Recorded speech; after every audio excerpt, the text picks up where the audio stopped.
anh kiếm cũng chỉ là con ta lô chỉ chiều tại kiếm ngàn cũng chỉ chiều tại đây là con nó mà tao nói với chị này thì này gọi khu dương cỡ đấy khu dương cỡ rồi nếu giờ em đòi lô chị khu dương nhau ngàn cũng nó giờ lô có cái xem sẽ cháu luôn bởi vì nó mang tăng một cái thì tăng một cái nó lấy xin ô bất cần chứ ta mang ô một tỏi giờ chú năm mày bùa nhé lấy xin mày bùa sợ trên mạng lấy xin sớm tốt chiếu sẽ phụ quân mày bùa ô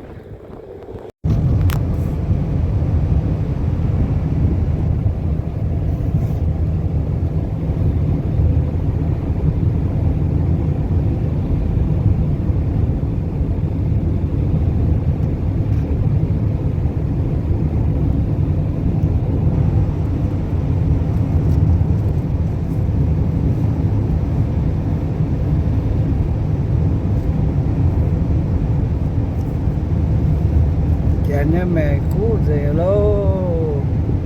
rồi con Hello? Hello? Yeah, huh? I don't know.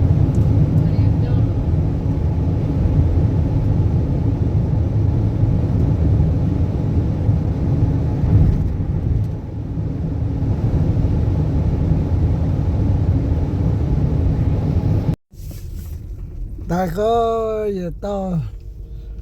phải ta là một trắng tô ton mà ta tô ngàn mà ta tô máu phải có bởi vì suy tô mà cái suy tô mà ta một cả nó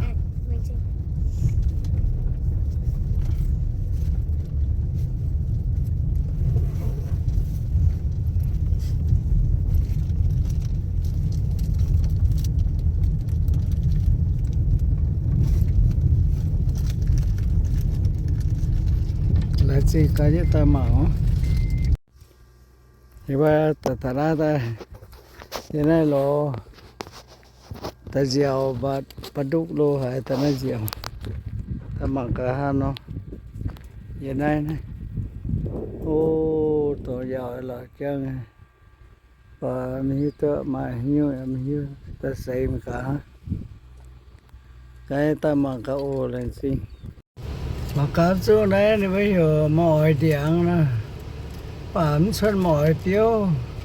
xuất tiếng rùi nha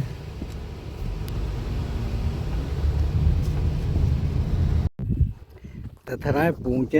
trên tiêu á bán kèm bọt đúc tổ ta mà cả bọt đúc mà cả biểu bún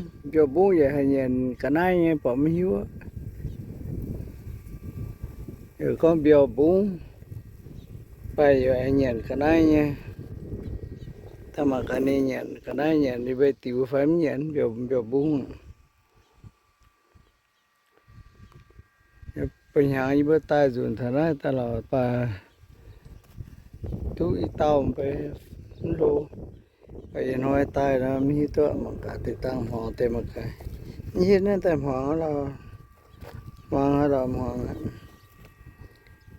là chân số chứ để đâu tôi cụ chuối chân đâu xếp này như mùa cần nhớ sự chiến đâu hoàng pùa bye bye tao tôn nhiều even và máu bọn miên lọ bọn thì tiên và thì tiên sinh ô và nè và tiên miên ta là bà biểu kinh nhé anh hỏi bà tới y tàu thôi nhé mày tao như xếp nhỉ mày tao như xếp giết bà tôi thôi nhé good boy nhé với thằng ai đó thằng tay phụ nhất tiêu là liệu chào lô có cái xe mà thì bây giờ click nhẹ nó giảm bỏ chào lô nhẹ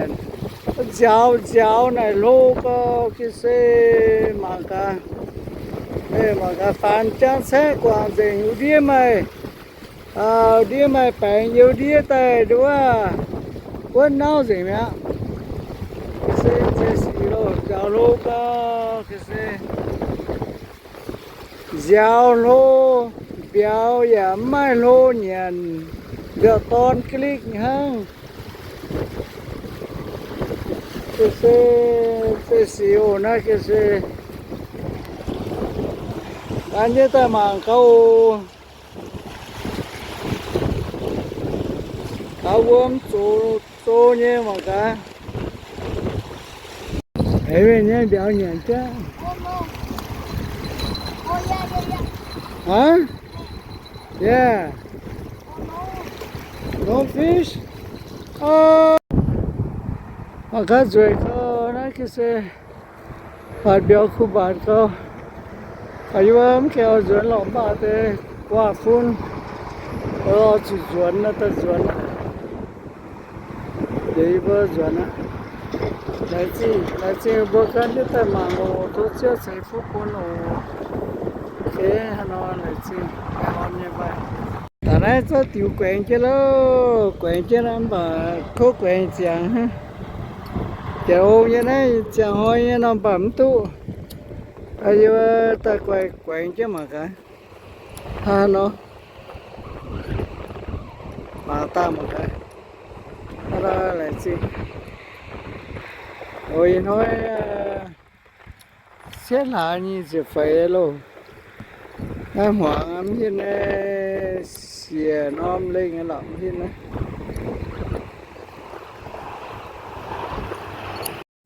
anh kiếm phong gì là con ta lô gì chiêu ta kiếm ngàn phong gì chiêu ta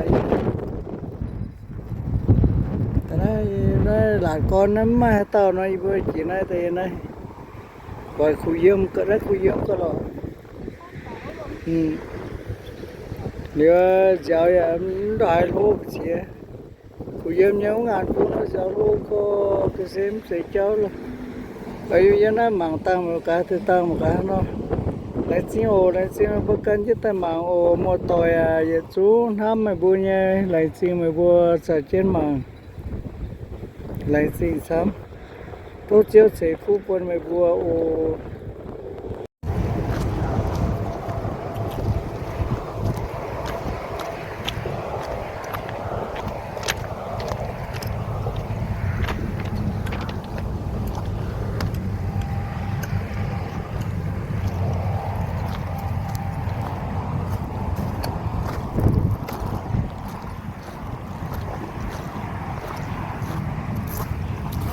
nhớ không ạ? Ô lồ đây mà còn đây đây mà sao màอยู่น้ำเจอได้บ่ đây nhầm vào đây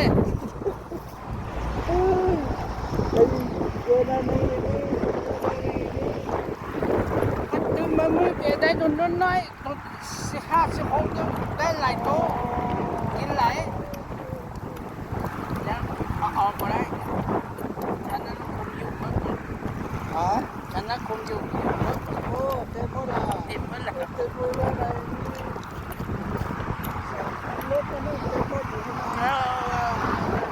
không mất cái chết kia วันนี้ก็อยู่บนทั้งกลางนั้นก็อยู่ทางพุ่นก็อยู่2 คน 3 คนอยู่พุ่น จะอยู่นี่ป่ะ นี่ก็อยู่เขาต้องมาอยู่น้ำเจ้านี่คนหนึงโอเคเข้าใจเลย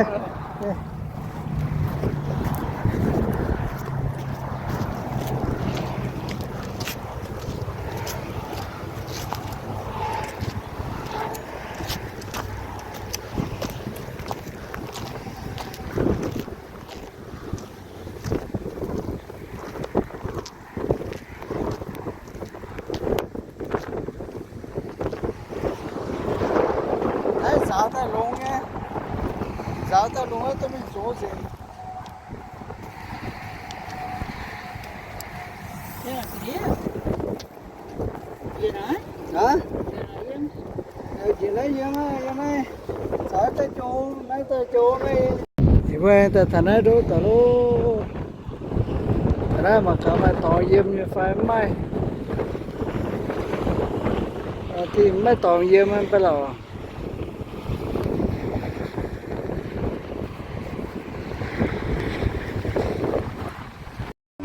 và cũng qua phố bia tàu mẹ điều á tôi đủ tàu siêu ha mà tàu nhà hô có mà đóm cậu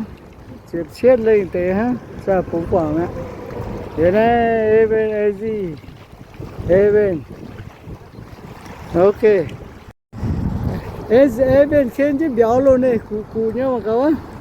còn khen như ta nếu chứ ta khen như ta khen như ta khen như ta khen như ta khen như ta mày lướt chứ ta mu bang ảo luôn yeah go over there throw over there yeah oh good job beautiful job chết này này thôi mỏng bờ này nan chứ ok mở chứ cái này bên bạn chúng ta này rồi con này thank you God thank you nó khô từ biểu nhàn xem về nó tông và cú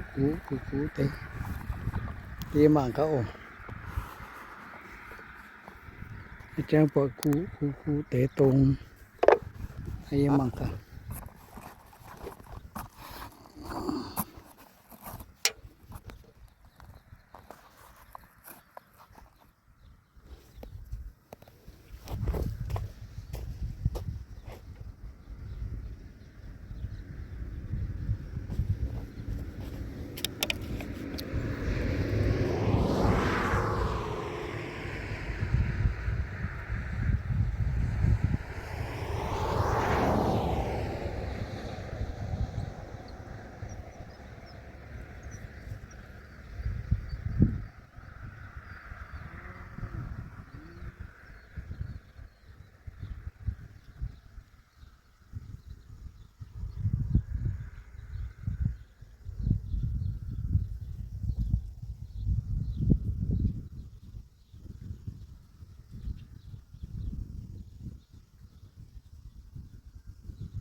Tiếp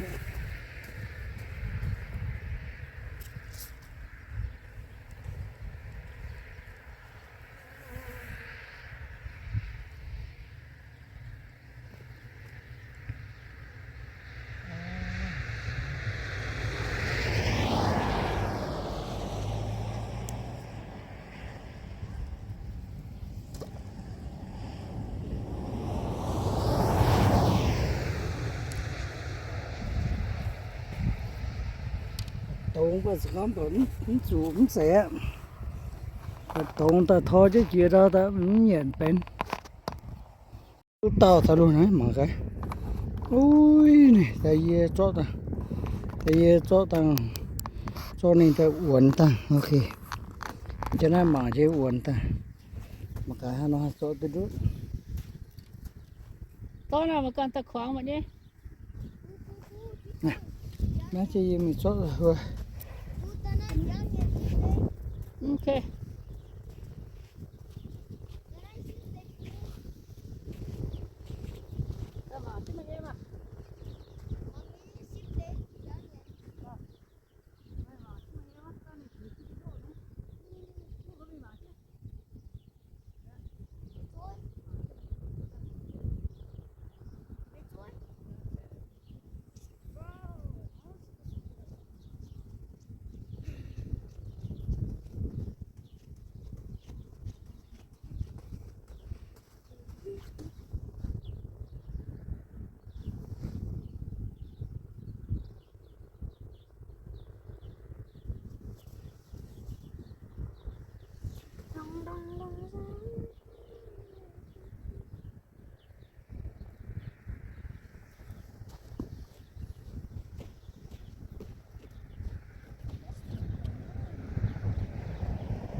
Nghĩ gì con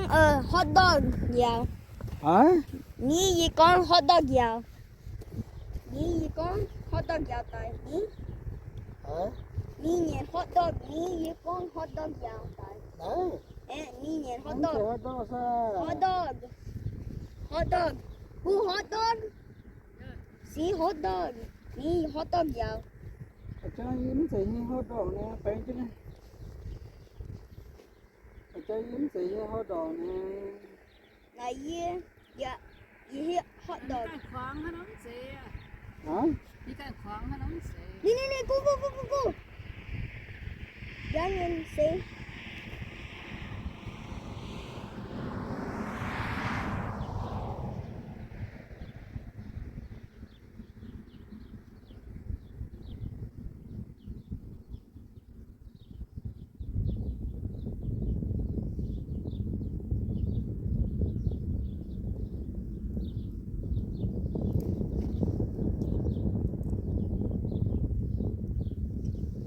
Hot dog. Yeah, ok mà cái ăn nhá ăn hot dog gì này? ừ. Hot dog gì này giờ ăn. ok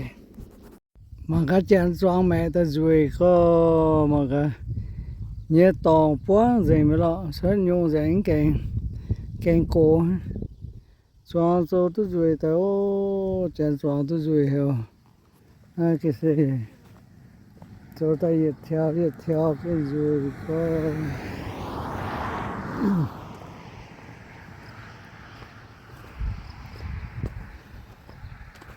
mà cái nó bây theo nó mình cái số tay rồi tay mà cái mẹ tòng xí quá mẹ tòng xí quá có nhớ tòng xí gì mà rồi tay ô rồi tôi nó vừa xoang tay số mà mi giờ bên hiu rồi cái đó cái gì chốt phan rồi cái theo mi bây giờ cô mang nó rồi tay theo nhưng mà cái mang quà mi mà cái theo nhưng mà cái rồi không cơ khi xe chân sâu là khi sâu tôi rủi thì hóa tao to nhiều hóa bu bạt ở trên này bạt tới tao phải nha tô mau phải nha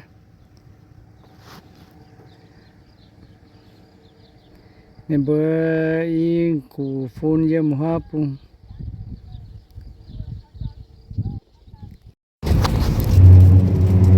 xuất cho tao lô sao chứ mẹ lô rồi có xuất chơi yêu chơi tụi nó yêu xuất tới sao chứ mẹ mình hóa mà cả quạt mai biểu bún như phải ngò biểu bún hay nó nữa bố con ngò biểu bún hay nó bị lò cả tới biểu bún nữa nó lại xin ô can cho mà ngồi yên thôi này xét là như chịu chúa hết này bê nó chẳng hồ bê nó biển à bê nó bê nó biển à lại xin can cho ta mà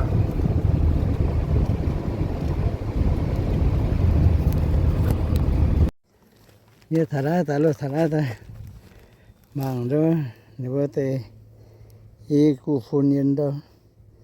như vậy cho biểu chỉ phao chỉ bu mà có chỉ hơn mà có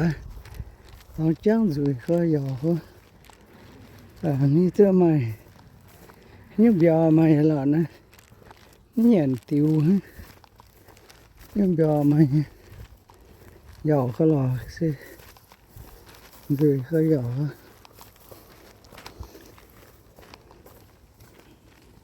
như thằng này thế này đến đó bao chia mà ta phẩm thọ phẩm tôi chỉ cô thôi mình tôi lấy này đến đó sẽ tầm cả nó sẽ cầm mai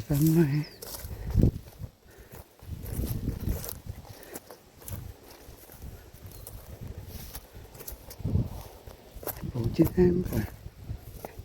cái bờ tông à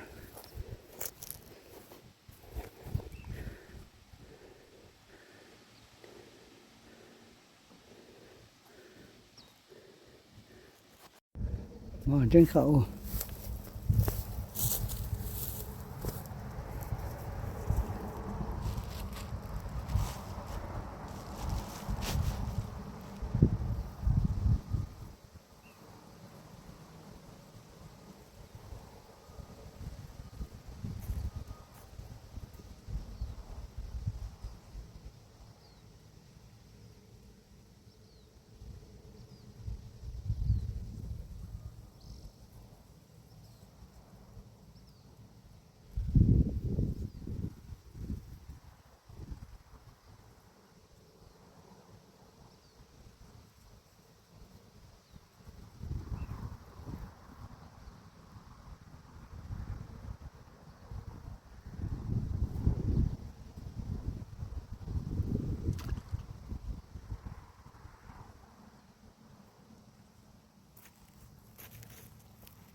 bờ tông em mang tăng ra mà bảo ôm gì rồi không đấy bảo mai bờ tông ta hết có quen gì nữa ta hết chứ na ta mà tao cả nó bây giờ sắm tài bây giờ lúa tài luôn ngon lúa nè chẳng phải mà sắm tài còn gì bây giờ bà này lủng thì đi cái như bạn cần nhiều để gì mà chứ sân chứ mà chứ hôm gái gì tháp gì cô có chỉ là quang thà lại pháp chỉ là quang gì nào miêu ấy nói quang phật là giả tháp gì mới lo các rồi xuất sẽ chiêu gì xuất mà tiền thì ba sắp sắp ở gì ta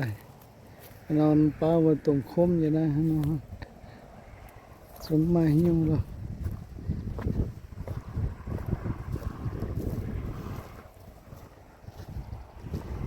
cái bộ chết tiểu rồi coi nhà cháu từ dạo ta này gì cái gì ta mà có thể cụ phụ nhiều đi quá